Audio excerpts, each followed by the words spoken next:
Right now, somewhere in your city, another person earns the exact paycheck you earn. Same zip code, same zero balance in the bank the year you both hit 29. And 13 years from now, one of you will have already stopped working while the other is still clocking in. Nothing your banking app tells you will reveal which one you'll be. Call her Dana. 3 years into her career she landed a raise, moved into a place where the dishwasher actually worked, financed a car that still had that new smell, and quit eyeballing the grocery receipt, exactly what most of us would do in her shoes. Call him Miles. Miles never once got a raise in 30 years. He drove the same paid-off sedan with a cracked cup holder the whole time, and he finished working 13 years before she did. Then there's Talia, who copied everything Miles did and still crossed the finish line 8 years after him. You're already one of these 3 people. You just don't know which one, because the number that decides it is never displayed anywhere. This isn't a video about quitting your job at 35. It's about who actually controls the moment you get to stop. I'm Yank, and I've spent way too much of my life buried in spreadsheets trying to explain why hardworking people stay stuck financially. If a raise has ever somehow left you feeling broke 6 months later, subscribe, because today I'm walking you through the 4 numbers that genuinely determine when you get to stop working. 4 numbers total. You've probably heard of 3 of them and never once tracked any of them. The 4th you've likely never seen written down anywhere. And one number shows up twice in this whole equation. That's actually the whole reason this video exists. Keep Dana, Miles, and Talia in mind as we go, because each of them is about to fail a different one of these numbers. Dana trips on number 2. Talia trips on number 3. Miles doesn't fail a single one, which sounds impressive until you learn he never once out-earned the person he beat. And hang on to Dana specifically, because in year 31 she's getting a phone call, and how that call goes depends entirely on a number she never bothered to check. Number 1 is your savings rate, not the dollar amount you save, but the percentage of your take-home pay you actually keep. Could you say that number out loud right now? Not a guess, the real figure. Most people genuinely can't, and that's not a willpower problem. Nothing in your daily life ever reports it back to you. Your banking app shows a balance. Your paycheck stub shows gross pay, net pay, and a list of deductions you stopped reading years ago. Your brokerage account shows green numbers and red numbers. None of those screens shows you a percentage. So the single metric that controls the rest of your working life is one you'd have to build yourself by hand. Meanwhile you could probably recite your credit score down to the digit, a number some company invented purely to decide how much interest to charge you. Almost nobody knows the number that decides when they're allowed to quit working. We've all memorized the one the bank cares about instead. As a country, we're not doing great here. Americans are currently saving under 3% of what they take home. The long-term average is closer to 8.5%. That means we're running at roughly a third of the historical norm, a savings rate that would get you kicked out of a kid's piggy bank. Here's why the percentage matters far more than your paycheck size. Save 10% of your take-home pay and you're roughly 50 years from financial independence. Save 20% and that drops to 37 years. Save half your income and it's under 20 years. Notice what's missing from every one of those numbers, a dollar figure. There's no income variable anywhere in that math. You and someone earning 4 times your salary, saving the identical percentage, hit financial independence on the exact same day. Saving more does double duty, it grows your pile of money and shrinks the target you're chasing at the same time. Now let me walk that back a little, because income doesn't matter is true, and it's also the most dangerous sentence in this entire video. The math itself doesn't care about income. Your options absolutely do. If you're in the bottom 5th of American earners, there's no fat left to trim from your budget. Telling that person the math is income blind is technically accurate and completely beside the point, like saying the marathon is open to everyone. But there's a second half of this same idea that almost nobody mentions, and it cuts the opposite direction. Bump your savings rate from 5% to 6%, and you buy back nearly 4 years of your working life. Bump it from 65% to 66%, and you only buy back about 4 months. So the further behind you're starting, the more each percentage point pays you. That's the one corner of the entire American economy where that's true, and nobody ever advertises it. Miles never ran a single one of these calculations. He simply refused to let his lifestyle get more expensive. Dana started at the exact same place he did, and then she didn't stay there. Which brings us to number 2, your annual spending. This is the number that shows up twice in the whole story. Watch exactly what happened to Dana. Her raise lands. Her spending rises right along with it, the single most human reaction there is. Her savings rate falls. And here's the part nobody ever warned her about, her finish line moved too. Because your target was never some fixed dollar figure someone assigned you, it's roughly 25 times whatever your annual life costs. Make your life more expensive, and the target sprints away from you even while you're still running toward it. Dana went from being 37 years out to being 40 years out. Her raise made her 3 years poorer in terms of time. Her account balance climbed every single month for 3 decades straight, so on paper the news always looked good, meanwhile the finish line was outrunning her the entire time. Here's the comparison that should genuinely bother you. If Dana had banked every single dollar of that same raise instead of spending it, she'd have finished 9 years early. A great outcome. Miles, who never got a raise at all, simply cut $700 a month from his spending, and finished 10 years early. Cutting $700 a month beat out a raise saved perfectly. And Talia, notably, made that exact same $700 a month cut in that exact same year, remember that, because it matters later in a way you won't see coming. Nobody had to sign off on any of these cuts. No performance review, no salary negotiation, no manager deciding what you're worth in a conference room in March. Here's the actual mechanism, and I want you running this against your own budget as I say it. Every dollar of permanent monthly spending needs roughly $300 of capital sitting behind it to sustain itself forever. So your $15 a month streaming bundle isn't really $15, it's $4,500 of permanent capital. Anything running you $100 a month is $30,000. The average new car payment effectively represents over $200,000 in capital. Your streaming subscription is carrying its own mortgage, which tells you personal finance advice has been auditing the wrong half of everyone's budget for 3 decades.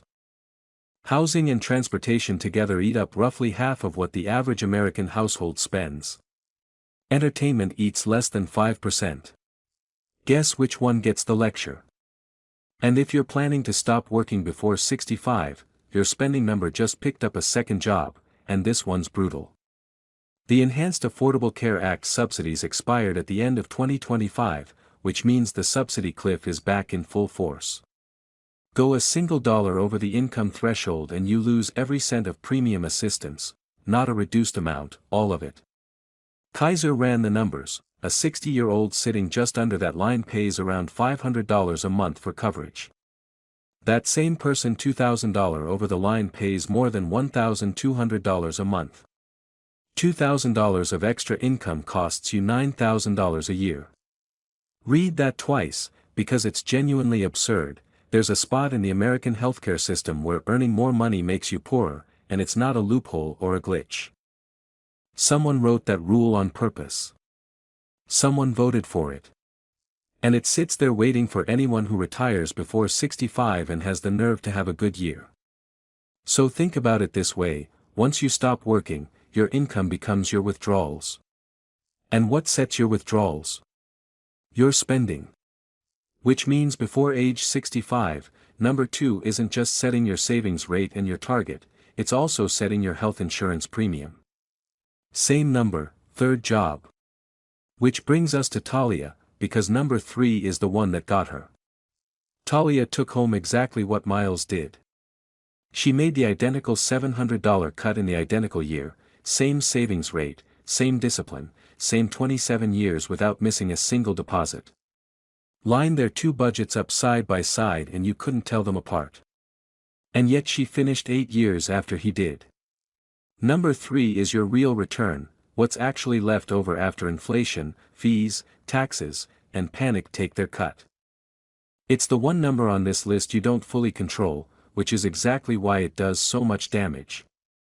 Talia paid a 1% advisory fee. That's the entire headline, and that single percent turned out to be the single most expensive sentence of her financial life. The industry settled on 1% precisely because it doesn't sound like much of a number.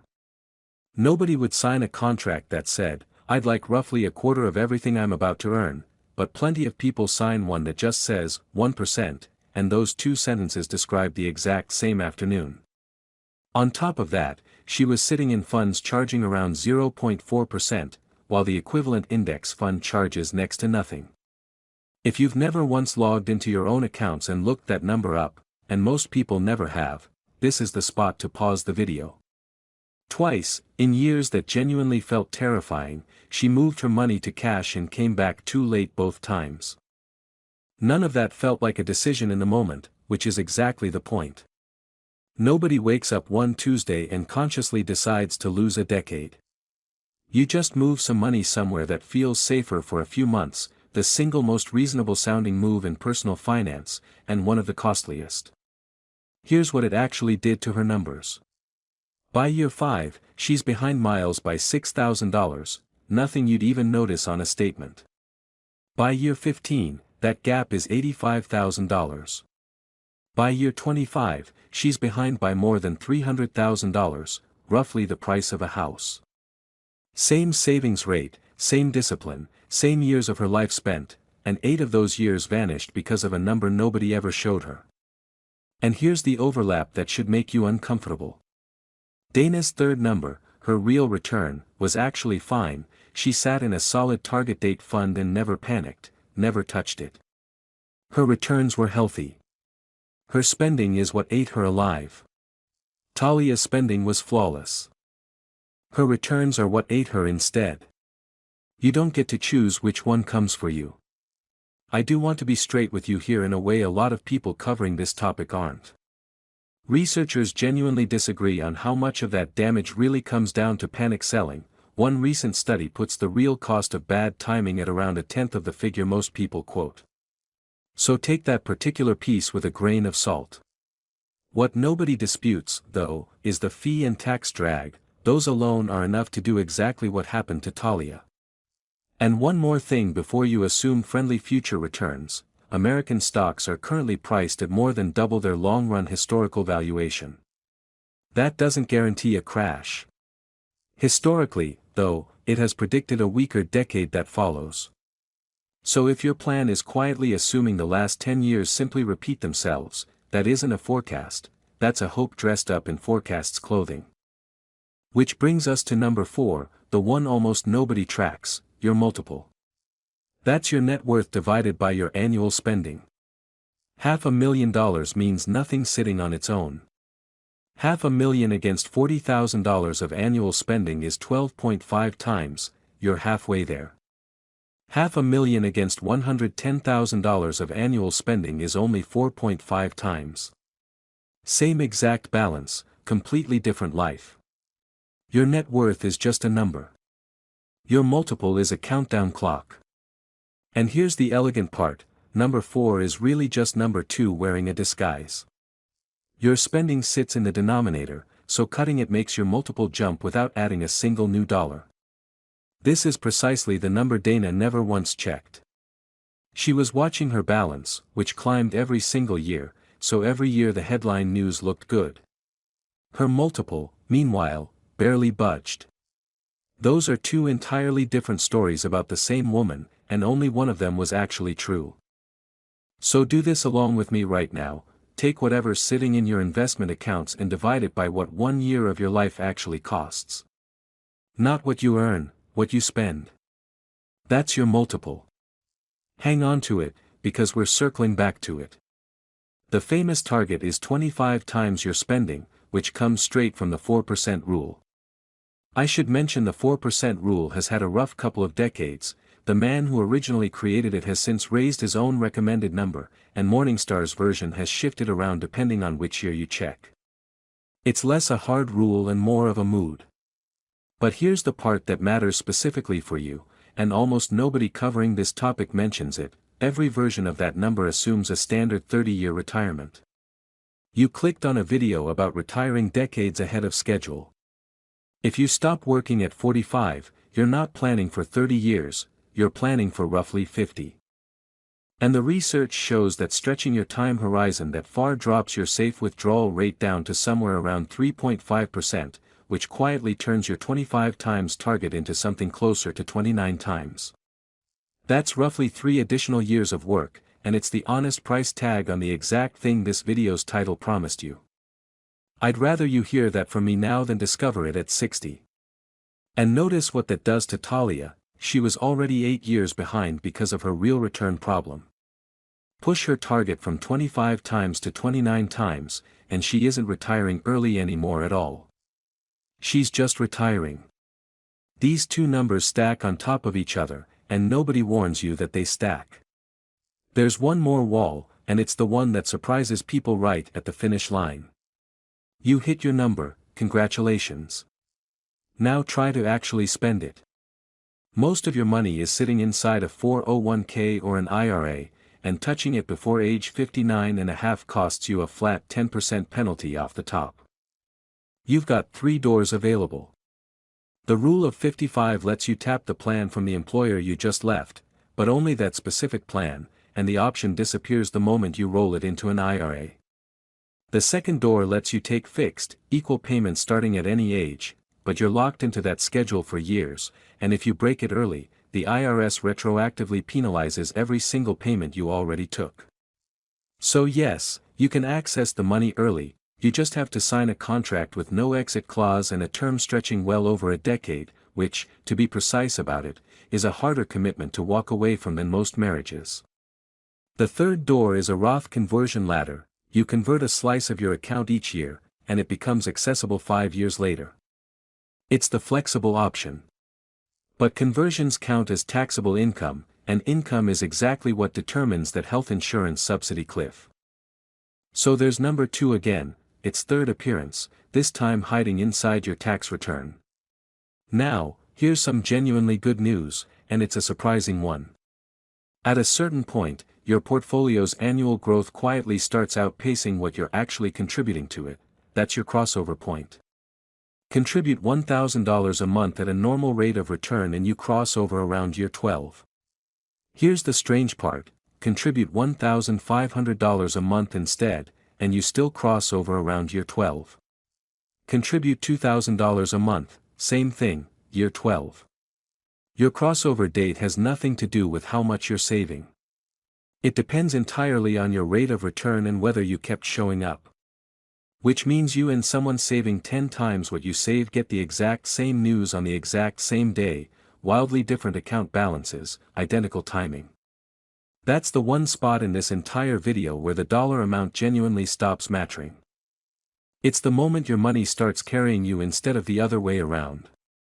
If you've been doing this a while, you might already be past that point without even realizing it. Miles crossed over in year 12. So did Dana, on a much smaller pile of money. Your engine and hers start running on the exact same schedule, the only real question is whether you keep feeding it. Which brings us back to Dana and that phone call. Year 31. She's 60 years old. Her company reorganizes, nothing personal, just a slide in a deck someone built on a random Thursday. 31 years of a career ends in an 11-minute meeting. She carries a box holding a dead desk plant out to a car she's still making payments on. Her multiple sat at about 11. She needed 25. And I want to be careful here, because the instinct is to say she made bad decisions. She didn't. She got raises and she enjoyed spending them, which is exactly what raises are for. Nobody ever told her the finish line moves. And nobody's told you either. You've been hearing the same advice she heard, from the same people, in the same reassuring tone. Here's the data that should genuinely change how you think about the rest of your career. Workers say they expect to retire around 65. Retirees actually retire, on average, at 62, and nearly half of them left earlier than they'd originally planned. Of that group, 4 in 10 left because of a health problem or a disability. Another third left because of restructuring, downsizing, or their company closing entirely. And this isn't a one-year blip, it's been running this way every single year since the late 1990s, which means it isn't really a risk you're facing. It's closer to a coin flip you've already been entered into. Sit with that for a second. Roughly half of all early American retirements aren't a choice at all, they're a body that gave out or a company that reorganized. Almost nobody in that group was chasing a beach house in Portugal. Which means these 4 numbers were never really about escaping your job at 40. They're about whether the day someone else makes that decision for you turns into a smooth transition or a genuine catastrophe. So which one would it be for you if that call came this Thursday? That's the actual question here, not when you want to retire, but what happens to you if you're forced to. Miles would have been fine. Talia would have been fine, 8 years late, but fine. Dana was doing exactly what the culture told her to do, and she was sitting at 11 times when she needed 25. By the way, if you want to go deeper on any of this, I run a community where we break these exact numbers down with real spreadsheets, and people post their own multiples and argue about withdrawal rates. It costs nothing to join, links in the description. Quick disclaimer, I'm not a financial advisor, and none of this is financial advice. It's arithmetic and public data, and every projection in this video assumes a modest real rate of return, which is an assumption, not a promise. So here's what I want you to walk away with. You worked out your own multiple a few minutes ago. That number represents how many years of your own life you currently own, not how much money you have, how much time. Miles owned 22 years by the point Dana owned 10, and he never once out-earned her. She had more money. He had more life. Whatever your number is right now, it's either climbing or it isn't, and it doesn't care in the slightest how your year is going. Go find out which one you're on, and come tell me in the community when it moves.